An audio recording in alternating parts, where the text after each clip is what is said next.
So many games that release now are marketed as reboots or remakes for modern audiences, and they all fail. People just want good entertainment without being preached at or told what they can or can't enjoy, and the next victim is sadly a very loved franchise, Splinter Cell, because they are updating it to get with the times. I have a bunch of things to show off, but before we get into the topic at hand, if you enjoy the content that I create, please make sure to subscribe to the channel and to the notification bell.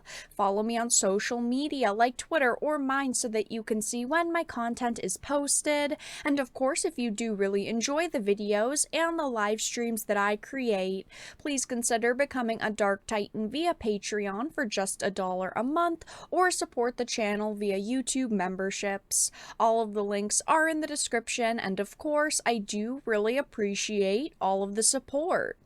So this is an article by Polygon, and there have been a lot of articles that have gone up over the past few days talking about this situation, but it says Splinter Cell Remake will update the game's story to get with the times. Now, whenever you hear that a game is being updated to get with the times or reflect our world now, you know it is 9 times out of 10 going to be trash.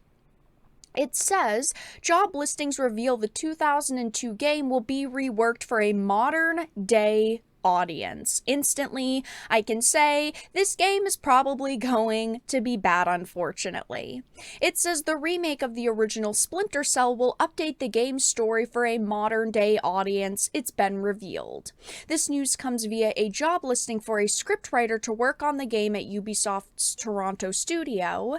Using the first Splinter Cell game as our foundation, we are rewriting and updating the story for a modern day audience. We want to keep the spirit and themes of the original game while exploring our characters and the world to make them more authentic and believable. As a scriptwriter, you will join the narrative team and help create a cohesive and compelling narrative experience for a new audience of Splinter Cell fans. Now, when we heard that they were going to be making a new Splinter Cell and it was going to be a remake of the original, a lot of people were very excited.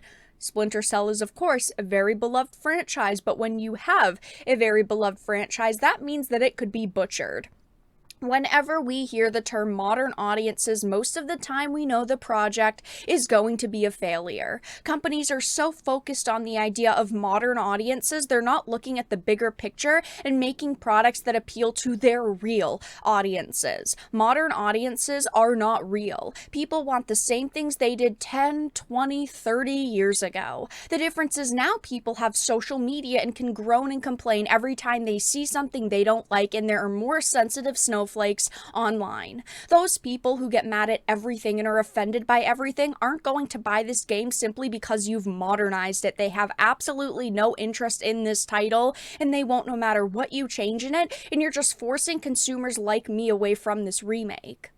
Obviously, we have no clue what will change, so this is all speculation, but I think the story should be based on fictional events, and if they try to represent the real world, they're only going to represent one political viewpoint, their political viewpoint, which is idiotic. This type of storytelling isn't storytelling, it's activism. This is supposed to be a game for everyone, not people with one political leaning, which is what it will probably become. I bet they're going to make the villain an orange man bad type of character with people fighting over politics. Of course, the original games had information warfare, and I'm sure this game will have the same exact thing, with online disinformation being a central theme. And of course, the developers' political opinions will be viewed as the correct ones in the game.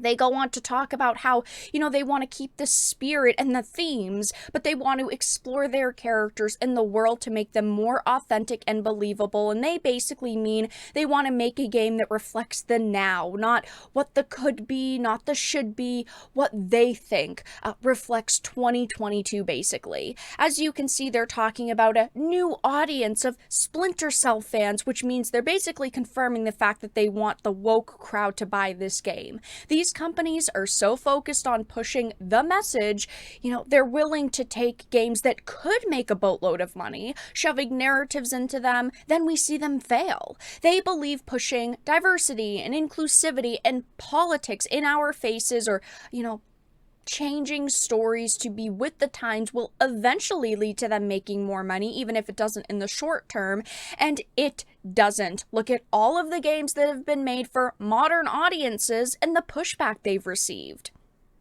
I obviously can't show you a whole list of every single video game, movie, and TV show that has been changed for modern audiences because we would be here forever, but I can show you a few specific examples, the first being the recently released Saints Row reboot. They went into this saying that they wanted to ditch the series' wacky and risky identity in favor of doing something contemporary. Of course, they wanted to make this game for modern audiences. They wanted to make it new and with the times, and unfortunately for them, it failed. This game released, it faced a shit ton of backlash. The sales for it haven't looked good. I mean, as you can see, the physical sales dropped 80% in the UK a mere week after it launched, and the ratings for it are terrible. People stopped playing it very quickly after release, and overall, this game I do think can be deemed a failure.